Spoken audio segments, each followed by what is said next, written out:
Hello, everyone, and welcome to the Young and the Restless channel. I hope everyone is having a wonderful day. Before we begin, please hit the subscribe button and give this video a thumbs up. In the ever-unfolding world of the Young and the Restless, tensions are once again simmering beneath the polished surface of Genoa City, and this time, the storm may be building around Claire Newman. Whispers and warnings suggest that Audra Charles has been pushing a very specific theory, one that Claire's calm, composed exterior is nothing more than a fragile mask. In a charged confrontation during the May 8th episode, Audra told Noah Newman that beneath Claire's sweet demeanor, the same psycho girl who once targeted the entire Newman family is still lurking, waiting for the right moment to resurface. Audra's words are undoubtedly fueled by rivalry and distrust, yet there is an unsettling edge to her accusation that makes it hard to dismiss entirely. Claire's past is not spotless.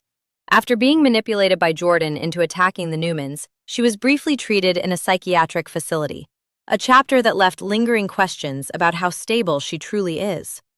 And while she has since been welcomed into the Newman family circle, the shadow of who she once was never fully disappeared. Yet the true twist in this unfolding tension may not be Claire simply reverting to her old self without warning, but rather what, or who, triggers it. At this point in her life, Claire is finally being accepted as part of the Newman dynasty, finding her place among them in ways she never experienced before. But everything could shift dramatically depending on where the dangerous return of Matt Clark leads. With Matt currently suffering from amnesia, there is a temporary calm, but it feels more like the silence before a devastating storm. It is only a matter of time before his memories return in full force, and when they do, the man he becomes may be far more dangerous than anyone is prepared for. If Matt regains his past fully, his focus could turn into a relentless mission to torment and destroy the Newman family one by one, reigniting old wounds and creating new ones in equal measure. As that threat looms closer, Claire could find herself pushed to a breaking point she cannot control.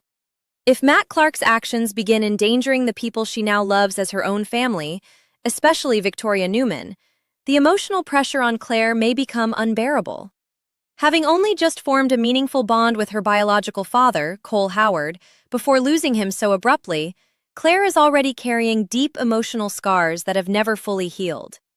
The thought of losing another parental figure, particularly Victoria, whom she has come to see as her mother in every sense that matters, could ignite something explosive within her. It is easy to imagine a version of events where Claire's carefully maintained composure shatters completely, and she is driven to take drastic, even deadly action to protect those she loves. And it would not stop there. Claire would also refuse to stand by if Nikki Newman were targeted, making it clear that the Newman women are now firmly in her protective circle, whether she fully understands the consequences or not. In that moment, everything Audra warned about could come crashing back into reality in the most devastating way. The so-called psycho girl persona might reemerge not as a random relapse, but as a direct response to a threat she sees as existential to her newfound family. What makes this even more unpredictable is that Matt's amnesia cannot last forever, and Claire's controlled good girl transformation may also be far more fragile than anyone wants to admit. As both of these forces inch toward inevitable collision, the stage is set for chaos that could ripple through the entire Newman legacy. In true The Young and the Restless fashion, nothing remains calm for long in Genoa City, and as the past collides with the present, the Newmans are once again standing on the edge of a storm they may not be able to outrun. As the shadow of Matt Clark's inevitable awakening grows heavier over Genoa City, the atmosphere around the Newman family begins to tighten like a slow-moving storm front. Every interaction feels laced with unspoken dread, as if the past itself is quietly pressing against the present, waiting for the moment to break through. Claire tries to hold herself together, clinging to the fragile sense of peace she has finally built within the Newman household, but that peace feels increasingly fragile with every passing day. Victoria's presence becomes both her anchor and her vulnerability, a reminder of everything she cannot afford to lose again. Nikki's steady influence adds warmth, yet even that cannot fully silence the echo of Claire's darker history that Audra so eagerly keeps alive in conversation. And somewhere in the background of it all, The name Matt Clark lingers like a curse that refuses to stay buried. When the first signs of Matt's memories begin to return, it is not dramatic at first, just subtle shifts, unsettling flashes that slowly reassemble into something far more dangerous.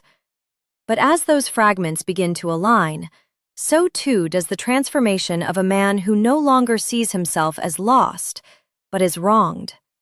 The calm exterior of amnesia begins to fracture, revealing the calculating, vengeful force beneath it.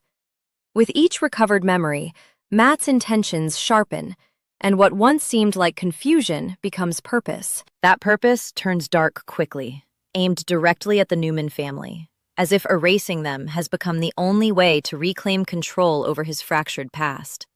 The air around Genoa City grows heavier, as if the city itself senses what is coming and cannot stop it. It is in this rising chaos that Claire's breaking point begins to take shape. She watches the subtle changes, feels the shift before anyone even acknowledges it, and every instinct she has fought so hard to suppress begins to stir again. The fear is not just for herself, but for Victoria, for Nikki, for the fragile sense of family she has only just been allowed to experience. And when Matt's actions finally cross a line that puts Victoria in direct danger, something inside Claire finally snaps. The controlled, composed version of herself dissolves in an instant, replaced by something far more instinct-driven and dangerous. In that moment, Audra's words echo back like a prophecy fulfilled, as Claire steps into a mindset she thought she had buried forever. What happens next is no longer about restraint or identity. It becomes about survival, protection, and the terrifying consequences of love pushed past its breaking point. The moment Claire finally crosses that invisible line, everything around her seems to shift in tone, as if Genoa City itself reacts to the change.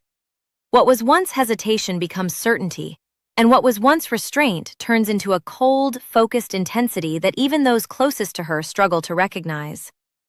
Victoria senses it first, the subtle but undeniable shift in her daughter's energy, the way her eyes no longer carry confusion but something sharper, more resolved.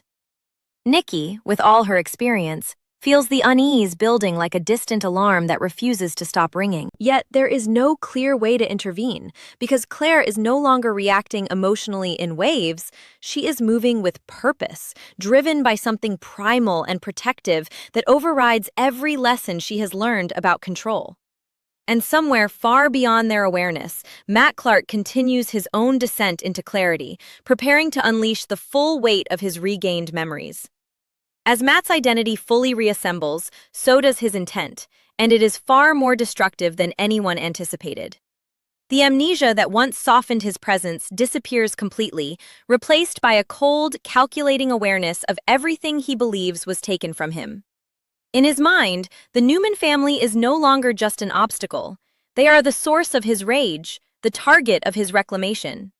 Every step he takes forward is measured, deliberate, and increasingly dangerous as he begins to position himself in ways that will cause maximum disruption. Genoa City, already no stranger to chaos, begins to feel like it is holding its breath, waiting for the first inevitable explosion. And when that explosion comes, it is Victoria who finds herself closest to the blast radius, unknowingly stepping into Matt's path at the worst possible moment. That is the moment everything collapses into urgency. Claire arrives just in time to witness the shift. The instant Matt's intentions become undeniable, and Victoria becomes the focus of his attention. Something inside Claire breaks free completely, no longer restrained by fear or hesitation, only by instinct and raw emotional force. The world narrows to a single purpose: stop him, protect her, prevent history from repeating itself in a way she cannot survive. There is no careful planning now, no controlled response, only action fueled by fear, love, and an overwhelming refusal to lose another person who defines her sense of belonging. In that surge of emotion, Claire becomes exactly what Audra warned about, but not in the way anyone expected. It is not madness without reason, but protection without limits. What follows is not just confrontation, but collision. Matt and Claire face each other in a charged, volatile moment where past and present merge into something explosive and irreversible. Every word exchanged carries the weight of history, pain, and unresolved damage that has been building for far too long. Claire's composure is gone, replaced by a fierce determination that surprises even her, while Matt's regained memories fuel a dangerous certainty that he is justified in everything he intends to do. The Newman legacy stands silently behind her like an unspoken line she refuses to let him cross. And in that tense standoff, where every second feels stretched to its breaking point, it becomes clear that whatever happens next will not simply affect one family. It will shake the entire foundation of the Young and the Restless. The only question left hanging in the air is how much destruction will follow when neither side is willing to back down. The confrontation reaches a level where time itself seems to slow, every breath and movement carrying the weight of something irreversible. Claire stands between Matt and Victoria like a barrier forged out of pure will, her emotions no longer hidden, but fully exposed in the raw intensity of the moment. Victoria's presence behind her is both grounding and terrifying, because it confirms exactly what Claire feared most. There is no longer any distance between Matt's intentions and the people she loves. Matt, now fully reassembled in mind and memory, watches Claire with a chilling recognition that this is not the same fragile girl he may have once underestimated. Instead, he sees someone transformed by loyalty and loss, someone who has already crossed into a place where fear no longer dictates her choices.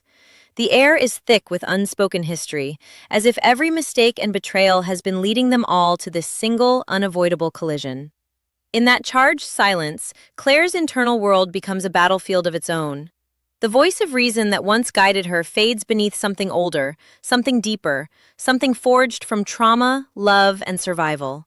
She is no longer simply reacting, she is deciding in real time how far she is willing to go to protect Victoria and the Newman family she has finally been allowed to call her own. Every memory of Cole Howard flickers through her mind like a fading light, a reminder of how quickly love can be taken away without warning. That loss sharpens her resolve instead of weakening it, turning grief into something dangerous and unyielding. Audra's accusation about the psycho girl no longer feels like an insult or exaggeration.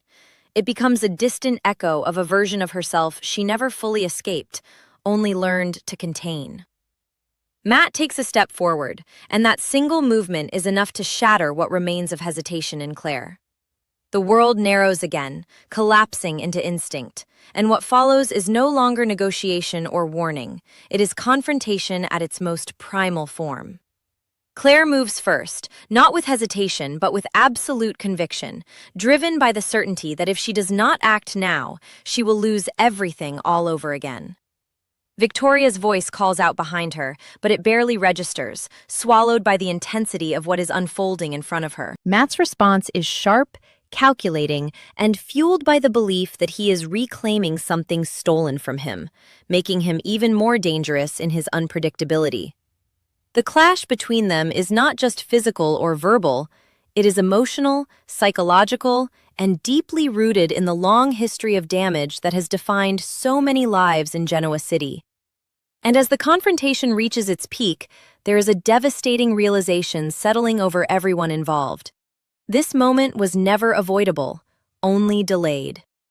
Claire's transformation is complete in the eyes of those watching, not as a return to who she was, but as the emergence of someone forged by everything she has survived. Matt's return to clarity has brought with it a storm that cannot be contained, only endured.